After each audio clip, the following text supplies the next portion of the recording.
Hey guys! As you know, we were given a project to determine if the book Looking for Alaska belongs in the classroom. I personally think it should. It has meaning and life lessons all mixed in with entertainment, and it makes the reader actually want to read.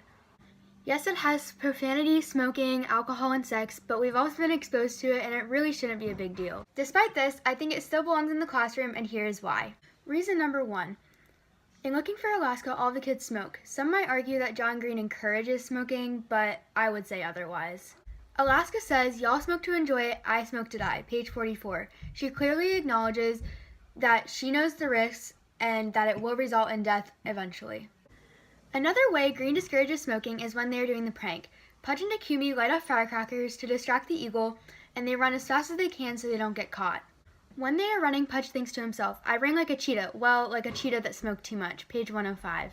He is putting smoking in a negative light. He is saying that he ran as fast as he could, but smoking slowed him down. He is implying that he would be healthier and have more endurance if he never smoked. Number two, there are barely 4 pages that talk about sex, and they're meant to be awkward and uncomfortable to read. John Green wanted, and I quote, to draw contrast between that scene when there's a lot of physical intimacy, but it is ultimately very emotionally empty, and the scene that immediately follows it when there is not a serious physical interaction, but there is an intense emotional connection.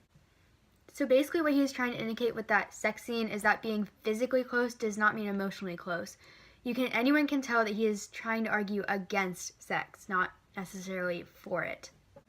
Reason 3. If Looking for Alaska is being questioned whether it should be read and taught in schools or not, then why aren't other classics not? For example, Romeo and Juliet is about two 13-year-olds who love each other and will do anything to be with each other, even if that means that they have to kill themselves.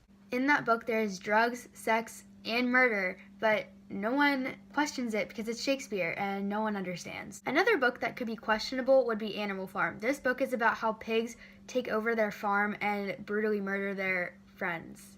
We also read Ender's Game, where Ender kills a fellow classmate by kicking in his skull.